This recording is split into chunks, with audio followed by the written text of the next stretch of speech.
Hi, everyone. Welcome back to Flowing into Being. I'm Marilyn DiCarlo, and today we're going to be talking about calming your emotions. Many of us come to want more balance, more peace, more harmony in our lives because we're experiencing turbulent emotions. We've had an unexpected challenge, whether it's in the relationship realm or the financial realm or even our career or family life. And we reach a point where we are so tormented and struggle so much with our emotional states of being that we want peace above all else. The other side of that is, how do we calm ourselves into that balanced, centered, harmonious place that we desire? The questions that we ask ourselves in the process of reaching for that state of peace are questions like, I'm tired of the struggle. How do I change? I want to be my authentic self. How do I find myself? I know there's more to life than just feeling lack or struggle or pain in my relationships. I want to be happy. How do I become happy?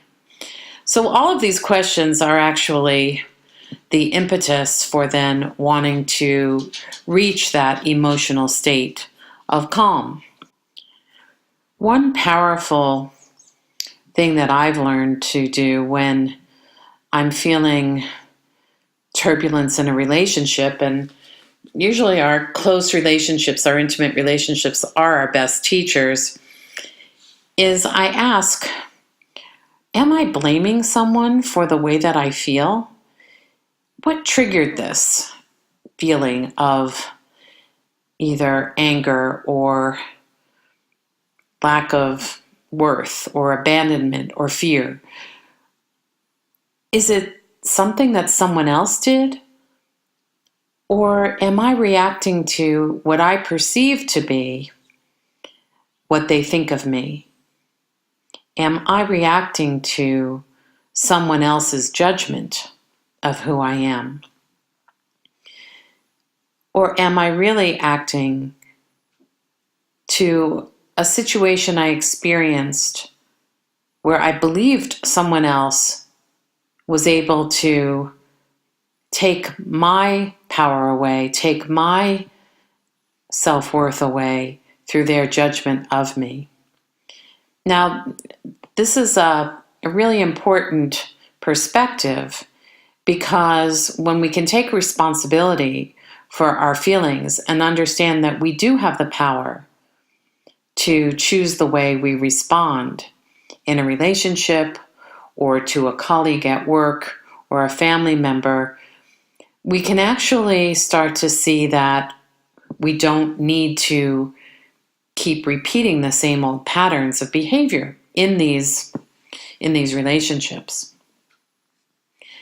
What we can do is actually take a moment, breathe into the feeling, accept the fact that we are feeling something, but not allow it to control us in the sense that it spirals into more intense or more turbulent or more chaotic feelings.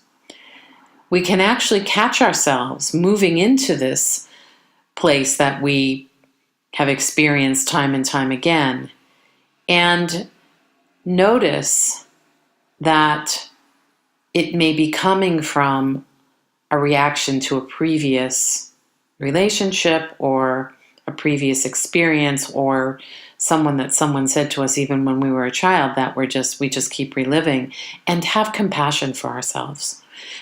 This sense of loving ourselves, of accepting the fact that, yes, we do have responses that are conditioned by our environment, but we have the power to shift out of them, is a very empowering place with our emotions. And it's from that place that we can calm and soothe ourselves. Now, I kind of look at this process, if you want to call it a process, as surrender. It's surrender and being able to allow ourselves to feel the feelings that we might have in that moment, but to accept the fact that perhaps they may not be feelings that we have to continue feeling, that we have a choice, that we can choose to see ourselves through the lens of love and appreciation, acceptance for who we are, and then use the desire to change as a springboard to moving into a new state of being. And quite often that state of being at first is one of quiet, of compassion, of empathy for ourselves, for our inner child, for the woman or the man who experienced something long ago that is still triggered by experiences in the present. And that's a really important first step in being able to calm and soothe our emotions. In fact, uncomfortable emotions, or emotions that feel turbulent and chaotic, are really just indications of where we are out of alignment with our true sense of who we are, our true sense of others, and our true sense of what it is that we want in our relationships. So if we look at emotions as indicators,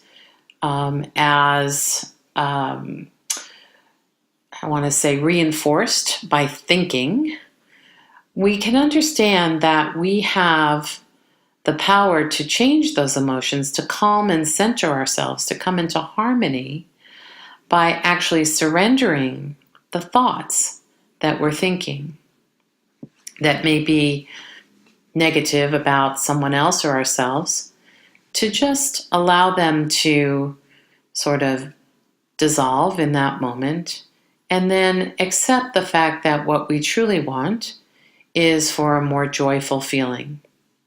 Have that compassion and listen within for the truth about what's going on in the circumstance or the condition we might be facing.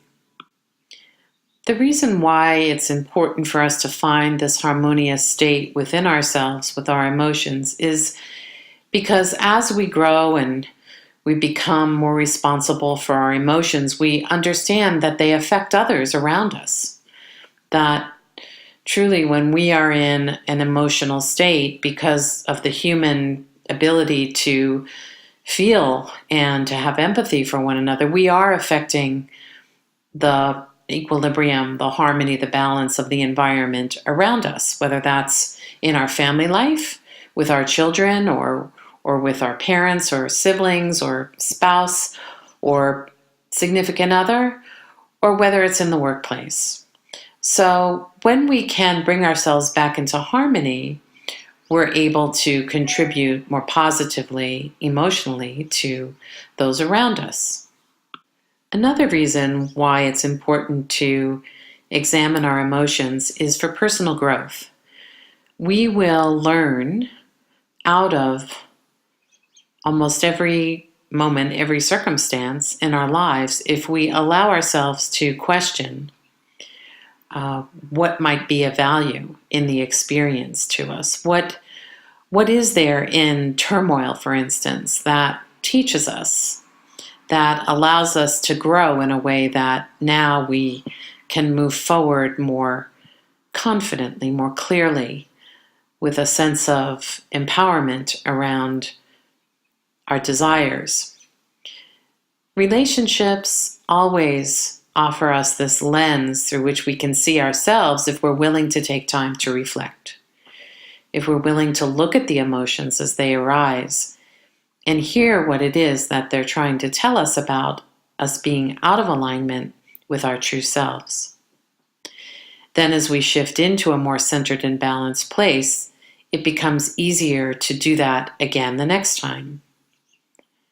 There are also some self-care practices that will help you find that emotional state of harmony and balance in your life more regularly.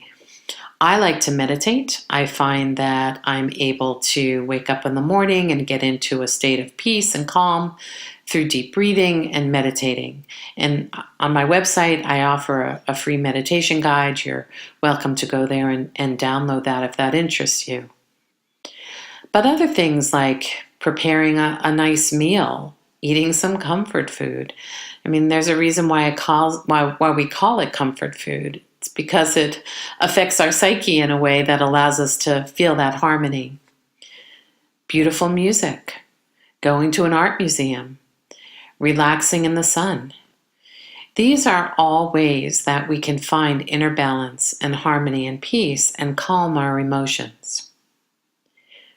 When we decide, and our intention becomes one of living life through a harmonious state, through feeling a sense of connection and peace within, and being in that state of flow, actually things in our life start to shift and change to mirror that state of being. We'll find that more peaceful people enter our lives, that circumstances at work become more harmonious, that our family life becomes easier. So there's plenty of reasons why we want to calm our emotions and move into this happier state. Health is another reason. So it may seem like a simple process to learn, but if you actually practice calming your emotions, you'll find that your life is going to be filled with more joy, more harmony, more peace, and more love. And I wish that for you.